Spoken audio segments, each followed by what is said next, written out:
Good morning, true crime friends. How you doing this morning? Look, today is Thursday, April the 25th, trial day 10 in the state of Idahidaiowa, wherever that's at, versus Chad Daybell. Yesterday in trial. Oh my goodness. Oh my goodness. Some good things happen in trial and some bad things happen in trial. And good and bad in this case is absolutely relative. Let me explain to you what happened. First of all, the coroner took the stand. And I was like, okay, this is just going to be pretty cut and dry. Like the coroner shows up and there's a dead body. And then they go, yes, the body is officially dead. And then you just go on with your life. Here's the thing though. I watch a lot of true crime. And so I've learned some things about coroners. Turns out to be a coroner is not a lot of qualifications. In most cases, it's an elected position. How do you elect a coroner? I feel like that should just be like a job application and you fill it out. And if you have all the right whatever, then you can be the coroner. This particular coroner was a paramedic, like an EMT. And then she was also the coroner in her free time. If you remember the coroner from the Murdoch trial, he tested the bodies like, how long has this body been dead? He stuck his head under their armpit. What? So this lady was not as bad as coroner armpit, but she was not much better. She was like, yes, I'm an EMT. And then I went to coroner classes after I got elected for like a whole week. And I learned how to look at dead bodies and how to tell if they're dead. And then we just like poked them and said, yes, they're dead. And then I could sign my name to the bottom of it because mostly the medical examiner did the heavy lifting. And I was like, that doesn't seem like enough information to me. Shouldn't you have to be a doctor? Shouldn't you have to go to like coroner school? Like, I don't want a doctor who won an elected position. How is okay, I have so many questions about coroner, coronation, whatever this is called. Anyway, so when Tammy Daybell died, she arrived at the scene and she was like, okay, I'm so sorry for your loss. Please stop crying. I'm gonna need you to answer some questions. And so she wrote down all the things and then she looked at the body and she said, Tammy had bruises on her arm that looked old. Like she specifically said they were old bruises. And I'm like, okay, she's a middle-aged lady. Child, that is part of menopause. You look at something, I probably have a bruise right now just from touching my arm like that. Like bruising is part of it. It's a hormonal thing. So anyway, she was like, the bruises look old and Tammy looks dead. Where do I sign my name? Because I got some other things I need to take care of. Okay, cool. So when all this like crime and Chad involved with like this trollop over here who unalived her kids and all this other stuff, the coroner was like, wait, can I get a do-over? And so they were like, hey, coroner lady, did you call a family and let them know? And the coroner was like, is that my job? I thought that was somebody else's job. And John Pryor, Chad's lawyer, was like, no, it was actually your job. And she was like, oops. And so he was like, okay, there were bruises on Tammy's body. The coroner says, yes, there were fresh bruises. And John Pryor says, fresh bruises? And she's like, old bruises? I don't know, they were bruises. And he was like, there's a difference. Were they inflamed? Were they this? Were they that? And the coroner was like, I'm just an elected official who took like a 1-week class to be the coroner. This lady was basically, in my mind, the school nurse who they suddenly put in charge of dead people. And that seems like a bad way to go to me, but what do I know? Because I too am not a coroner. So she was like, there was some like foamy sputum or whatever. And she looked very dead. And her back was black where she had like all the blood had settled in her back. And so I decided that she died on her back. And no, there was like no signs of struggle and there were no scratches on her faces or whatever. This is what I need to know. Were there scratches on Chad? Not were there scratches on Tammy? Because in my mind, he probably poisoned her dinner, so she would sleep very soundly. I'm making this up. Please do not sue me, Tammy Daybell's children. Emma, I'm looking at you. Anyway, and so then Chad was like, she's laying there. He smothers her with the pillow and she's fighting. And then when she's dead, he was laying there like, hey, Lori, like, probably using his Google fingers to text her and stuff. Meet me in the portal that is a pretend place that we both go to so we can pretend to Uchi and Coochie one another. It's going to be fun. My wife is so dead. And then he laid there and he was like, ugh, it's hard to sleep with a dead body next to you. And then he said, Tammy fell out of bed. Now listen. We need to get back to this fell out of bed thing because quiet as it's kept, it's hard to roll over when you're dead. Also, it's hard to roll a dead body over. You know why? Because they're dead weight. because she's dead. Here's the other thing. Everybody says Tammy went to these fitness classes. And so I was like, okay, she did fitness. And then they referred to a high fit class. I was like, what is a high fit class? So Tammy was the library down at the school. You know, she knew Dewey Decimal System and everything. She also helped the kids check them in at the lunchtime. So everybody knew her and they were like, Tammy eats all the vegetables. Tammy is wonderful. We love Tammy. She has a cute little giggle. Everything is terrific.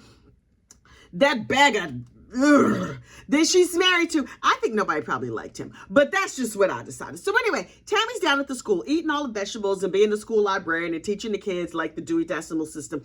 And one of the teachers was like, hey, there's a high fitness class where we do a lot of jumping jacks and burpees and all tuck fits and rolls and whatever. And I say, no. I'm a middle-aged lady too. And would I like to fight osteoporosis? Absolutely. Jumping? No, thank you. No, thank you. No. I'm not about that fitness ministry. I mean, I am about that fitness ministry. I'm not about that high impact ministry. Not at all. So anyway, she's over there doing the jumping jacks and the burpees and the tucking and rolling and whatever. And she goes twice a week. That's a lot of fitness. And she could complete the class and she was sweaty and she loved it. And she went with her daughter, Emma. And I'm like, that's so great. Emma was a third grade teacher at the school. Tammy mostly hung out with the first grade teachers. I guess segregation. I don't know. Anyway, so she was hanging out with the first grade teachers. But when she got a chance, she hung out with her daughter, Emma, who was a third grade teacher. And also she had a son who was sometimes a substitute teacher at the school. Is school to school the family business? I don't know. Anyway. So one of the other school teachers was like, hey, there's this clogging class that you could take that is also very high fitness. And Tammy is like, I want to do the clogging class. But that class was only once a week. So let me get this straight. A middle-aged woman who's exercising 3 times a week in a way that's very vigorous and also clogging. In my mind, you put on those wooden Dutch shoes and you like tried to stomp around in them. Listen, if I just tried to walk from here to there in them clogs, that would be it for me. I'd be like, okay, thank you so much. I need to go take a nap now. Oh, but no, Tammy, first of all, clogging does not include clogs. I know. It's shocking to me too. It's basically like river dance. So anyway, so she's river dancing once a week. She's doing high fitness the other 2 days a week. And so everybody was like, she's very fit. She's very healthy. She's very smiley and happy. And then John Pryor, Chad Daybell's lawyer, Chad Daybell, pardon my very poor English, Chad Daybell's a fat bastard. Now listen, we try to keep this channel family friendly, but I got to call it like I see it. Yes, he looks like a thumb. He looks just like a pile of dough sitting there in that little chair. He is disgusting to look at. He's a horrible human being who will likely get the death penalty, but he's sitting there and he, by way of his lawyer, had the nerve to throw shade at Tammy Daybell's level of fitness. Sir, what is happening? Sir, you know we can see you, right? We have highly sensitive recording devices on our faces called our eyes, and we can see your fat behind sitting there slopping over the sides of the chair. And this lawyer stood up with a straight face. He said it just like he was saying something normal, like all the women not gonna get together and lynch him in the parking lot. He was just like, would you call Tammy fit? And their little friend from the class was like, oh yeah, she was very fit. She worked out like crazy. It's like, you mean she had a low body fat and she was petite? Sir, God bless the woman on the stand. The little teacher, oh, she was quick on her feet. She's like, you don't have to have low body fat or be petite to have good fitness. And he was like, oh, because, you know, I'm just saying, did she have spreading? Sir, listen. Mr. John Pryor, I understand that you were a middle-aged woman, and I understand there's probably no woman in like the 5 counties around you who are willing to touch any part of your body for any reason, not even for cold hard cash and possibly bricks of gold. But something tells me at some point in your future, you are going to want to know the love and comfort and warmth of a woman. And I'm telling you right now, based on what you just went on Beyonce's internet and said, nobody, no woman will ever touch you again. Are you trying to say she's petite? Oh, therefore she's not this? Sir, no. On behalf of bruised up middle-aged women everywhere with the widespread, because that is what menopause gives you, one of the many, many gifts, Shut up, sir. I'm going to need you to commence to shutting up. I'm going to send you a whole jar of shut up pills because you need to shut up. Anyway, he did offer a vigorous defense for his client. And I think that's wonderful because when Chad is over there on death row, he needs to know, you know that John Pryor who's never going to know the loving touch of a woman again? He fought real hard for me. And as a thank you, I already gave him my house. I'm going to need to give him a giant jar of lube and maybe some extra hands and feet because that's the only thing that's going to touch any part of him because it's not going to be any women or possibly men. Because, Sarah, I wish you would get up there and fat shame this. Anyway, it made me so mad. Also, John Pryor, over and over and over again, keeps alluding to Emma. Emma Daybell is Chad and Tammy's oldest daughter. And he's like, well, he says to people like, oh, you saw this thing and you saw that thing. And yes, you saw Tammy every day and you observed her all the time. But Emma was closer to her, right? Emma was her child. Oh, hold, please. Hang on. You know, I stay talking, my throat dry. Anyway, it's like, Emma was closer to her than you, right? Emma would know. Emma, what you gonna get up and say? This is what I need to understand. Emma, okay. Emma, your mama's dead.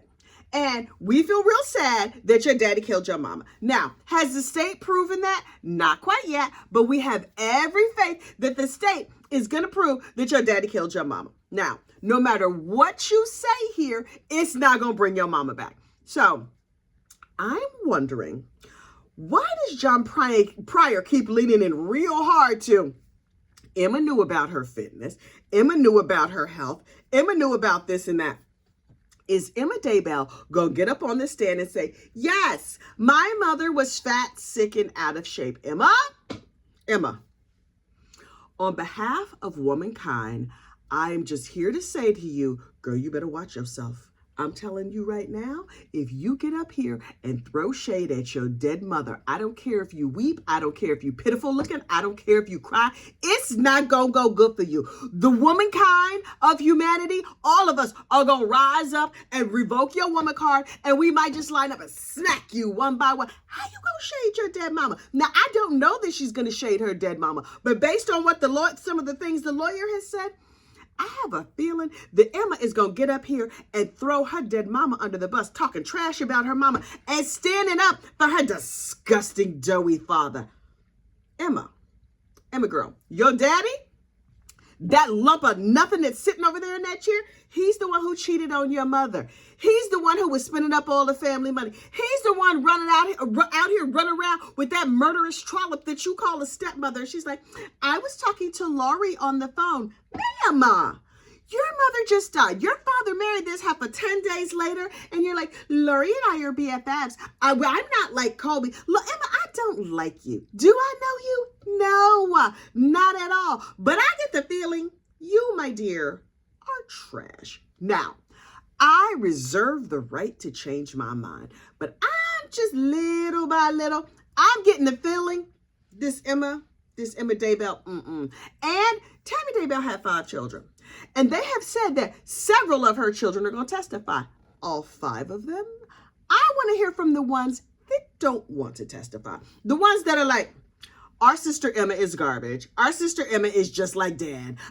Emma don't know nothing. Emma thinks she knows everything. Emma's just trying to get the money. What is Emma's end game here? You're trying to save your father. Your father is beyond saving. Your father participated in the unaliving of children, participated in the unaliving of your mother, spent up the life insurance money, and was out here about to move this heifer into your mama's house. Talking about, I'm going to lead the 144,000. Sir, you couldn't get more than 10 followers. Who are you leading anywhere? Have you seen yourself? Have you read those books? They're utter garbage, doggerel, trash. Sarah, this family got my pressure up. I'm telling you right now, I might need to go for a walk around the block or lay down or something. I would do some burpees and some river dancing, but you know, my heart rate, and I don't have on a good foundation garment, so that's not going to go good for me. But look, this trial rolls on today. I'm nervous about what's coming next. I don't know what's coming next. We know that Melanie Pulaski, I believe she is scheduled to take the stand. Now, For the uninformed, Melanie is another garbage human who is the niece of Lori Vallow Daybell. And Melanie was all up in the mix. Oh, she was preparing to unfortunately unalive her ex-husband. She was talking about unaliving her children. She was like, oh, they're dark. Yes, I have 4 kids, but them kids is dark. So I'm gonna need full custody of them. Ma'am, for what? And you threw away all their toys, but you wanted them to come to your house so you could hang out with Aunt Lori? Ma'am, And now, Melanie was married to Brandon Boudreaux, and then she divorced him. Okay, and then right away, quick, fast, in a hurry, she married a new dude and had a baby with the new dude. This is what I need to understand. If you're a single man, right? You're out here and you're dating and you're like, oh, look at this cute girl. She's available. She seems real nice. Wait. She was involved in my new wife, my new spouse was deeply, deeply involved in a cult with her family members where they was unaliving folks. Dead bodies were found and she was like, I don't know. I'm not sure. How do you not get a divorce right away? Also, the new husband was working with the police for a time to try and get tapes and get information on Melanie. These are not the foundations of a good marriage. Yes, we've been married 3 weeks, and now I'm working with the police to testify against my new wife. Yeah, what kind of counseling help you survive that? Maybe that's love. Maybe she's like, maybe her kitty is feral and she does all kinds of crazy things in the bedroom. Child, I don't know. All of these people are a mystery to me. Is this how y'all roll out there in Idahidaiowa? Because over here in like the godless Northeast, we just like go to museums and movies and stuff. Y'all out there in the heartland and you're growing the food for America and all of that is beautiful and wonderful. You whipping up the nice Mormon funeral potatoes and unaliving people. It is all highly suspect to me. I'm nervous. I'm telling you right now, if I go west of Hackensack, New Jersey, I'm like, oh Lord, we out here in the middle of the country. Get a gun, baby. They might try and shoot us. I don't know what y'all be doing out there. Everybody smiles. Good morning. How you doing? And then they unalive you. Dropping anvils off of cars and stuff. That was that other case. But I'm saying, to me, all of that goes together. I'm scared of certain parts of the country. Now, listen, I was born and raised in the United States. Lived my whole life here. It's whole states that I'm like, I should probably stay out of that state. And Idahidaiowa, over there with the potatoes and stuff, I can't do it. Florida, as crazy as Florida is, I would rather go to Florida than to Idahidaiowa. Because you hear about some crazy stuff in Florida. You really, really do. But this level of crazy, in the name of religion or whatever, people in Florida just do it for meth. But out there in Idahidaiowa, they do it for God. What? At least a meth head, you're like, oh, I see him buying the meth. His teeth are gone. He's acting crazy at the Walmart. Okay, I know to stay away from them. These other people, they come to your house with a nice casserole and they want to read you a scripture. Next thing you know, you buried in your backyard. I don't need it. Listen, stay in New York, New Jersey, Connecticut, tri-state area, where it's safe. Yes, people are godless and rude, but you know what they're not going to do? Unalive you on purpose with some nice casserole and smiling at you. Nope, it's all suspicious. It's all very suspicious to me. Look, I need to get to work. I have things I need to get done today. I need to lower my blood pressure. I need to not think about these crazy behind people until I watch trial day 11. But listen, I hope you have a good, calm day. Please like this video, subscribe to the channel. Get down in the description of this video. You can see how you can play bingo. If you win a bingo, I'm going to send you a very nice bingo prize. I'm a nice lady. It will not come with a side of unfortunate unaliving or potatoes. Okay. Y'all have a great day and you be safe out there. Bye.